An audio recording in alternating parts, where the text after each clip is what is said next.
la crisis y su estado actual, y la relación que ésta guarda con los banqueros internacionales. Cuando estos deciden reunirse es motivo de preocupación, porque se reúnen con el fin de restarle libertad al ciudadano. Utilizan el dinero como un instrumento de poder y de dominación, en lugar de un medio de cambio.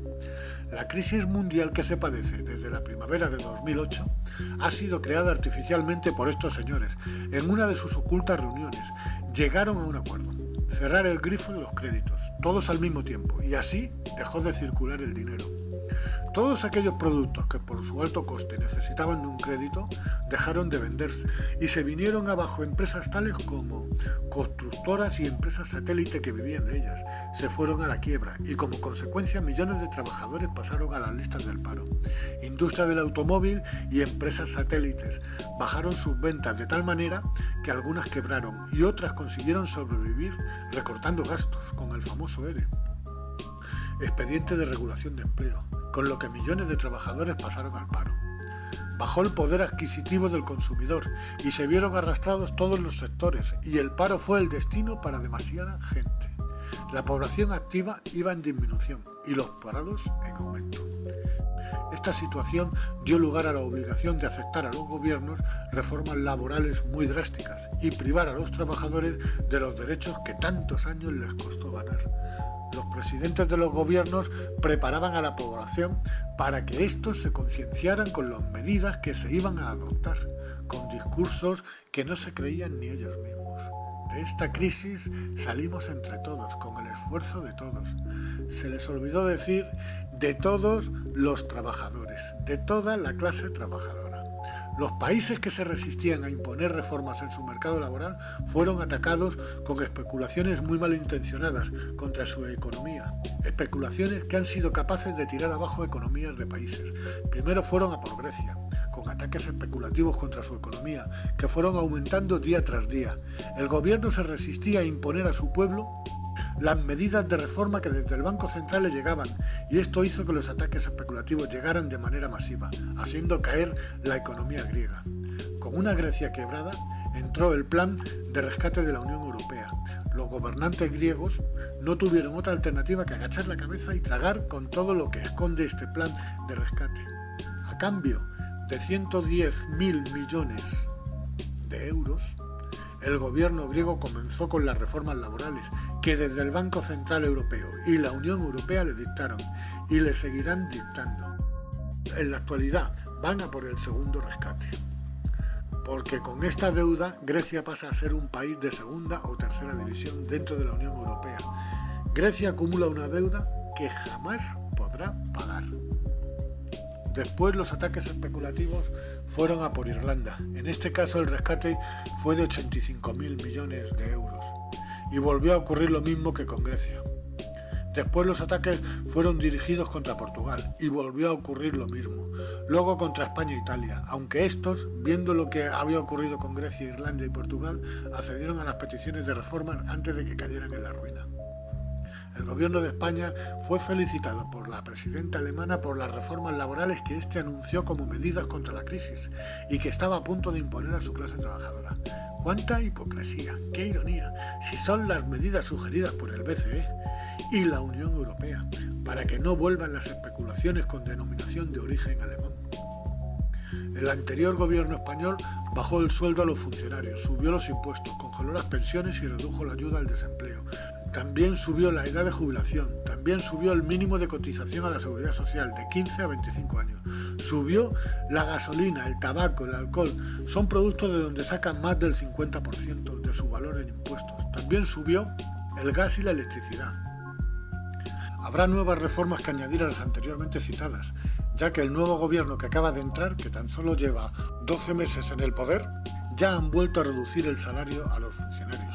Les han quitado la paga de Navidad, además de haber reducido su número, mandando a miles de personas al paro, tales como policías, bomberos, profesores de educación, sanitarios, bajando la seguridad y la calidad de nuestras instituciones, hasta el punto de hacerlas insostenibles, con el propósito de acabar privatizándolas, y todo ello para afrontar la crisis que han provocado los bancos, porque nuestra clase política, la más corrupta de toda Europa, colabora al 100% con el cártel de banqueros.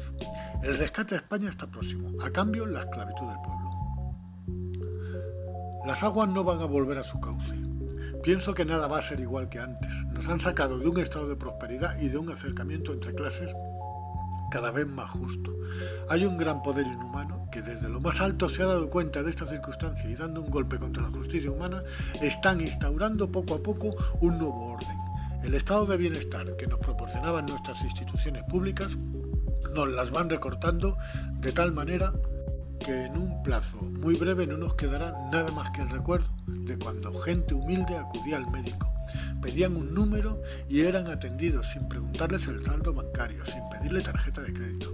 Pronto veremos cómo la clase trabajadora no tendrá una escuela pública donde mandar a sus hijos, con unos sueldos cada vez más recortados, no podrán pagar la enseñanza privada.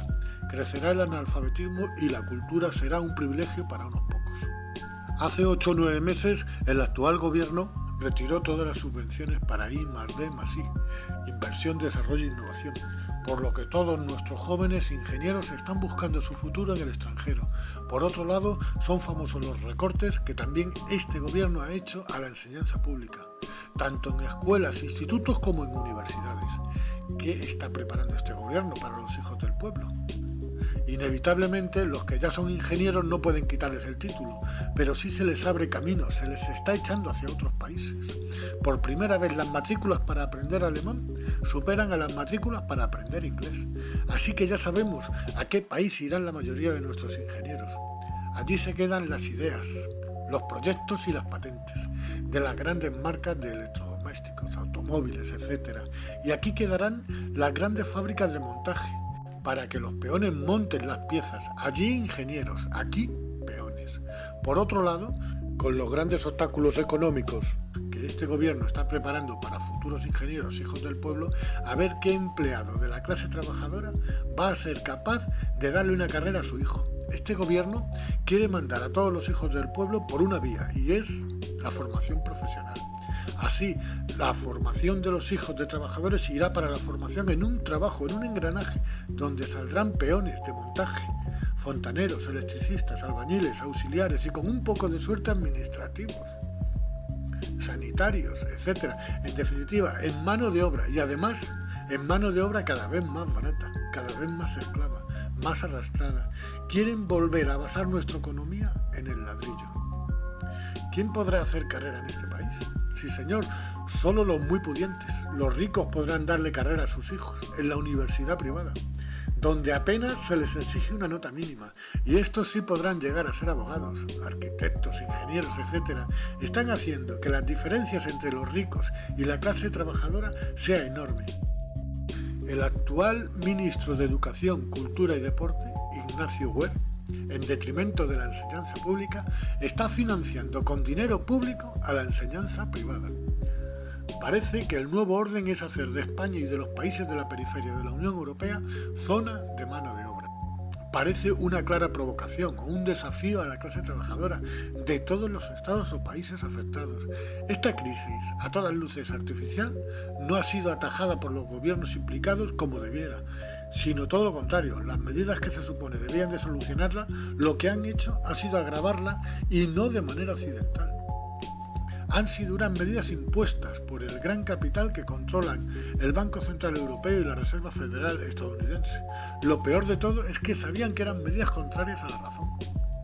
De nuevo demuestran su interés por el oro. Y como colofón, fíjense en el siguiente titular.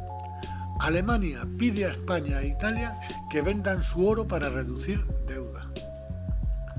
La Unión Cristiano-Demócrata, CDU, y el Partido Liberal Alemán, FDP, miembros de la coalición de gobierno en Berlín, proponen a España e Italia ejecutar privatizaciones y vender sus reservas de oro para atajar su deuda pública. Informó este martes, y se refiere a la fecha, 9 de agosto de 2011, diario Financial Times Deutschland. El economista Franz Schaffler, del liberal FDP, el socio minoritario del gobierno alemán, consideró necesario que los estados endeudados vendan su oro o depositen sus reservas de este metal precioso como garantía en el Banco Central Europeo, de la agencia EFE. es para quitarse el sombrero. Tienen montado un sistema perfecto para desarmarnos. No quiero pasar página sin mencionar que bajo el mandato del anterior presidente del gobierno, don José Luis Rodríguez Zapatero, del Partido Socialista, el Banco de España, y desconociendo si hubo presión de algún tipo, vendió casi el 50% de las reservas de oro español, supuestamente a China e India, sin contar con el pueblo, bajo la excusa de que la función del oro como inversión ha cambiado con el tiempo. Ya no sirve para compensar pagos entre países ni para intervenir en los tipos de cambio, ni incluso es una garantía como diversificación de activos. El dinero actual no tiene ningún respaldo, salvo el del propio billete, que es moneda de curso legal.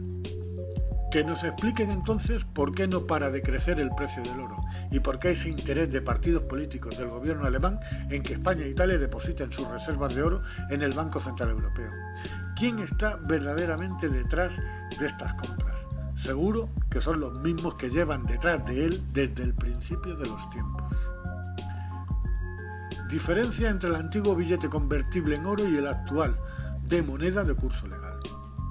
Billete convertible en oro. Misión de intercambio entre productos, que es para lo que se creó. Y billete moneda de curso legal. No tiene ningún respaldo y contrae altos intereses de deuda. Misión, robar, estafar y endeudar de por vida al contribuyente. Nos están pisando y no levantan el pie. Todo lo contrario, aprietan más. La deuda nos mantiene bajo su pie y aquí está el verdadero propósito de esta crisis provocada. Y es ni más ni menos que mantener al mundo endeudado y a su población trabajando toda la vida para pagar una deuda impagable a la vez que eterna. Ahora, bajo un mundo dominado por estos banqueros internacionales, junto con sus colaboradores políticos, dan instrucciones de cómo implantar e ir introduciendo poco a poco estas reformas.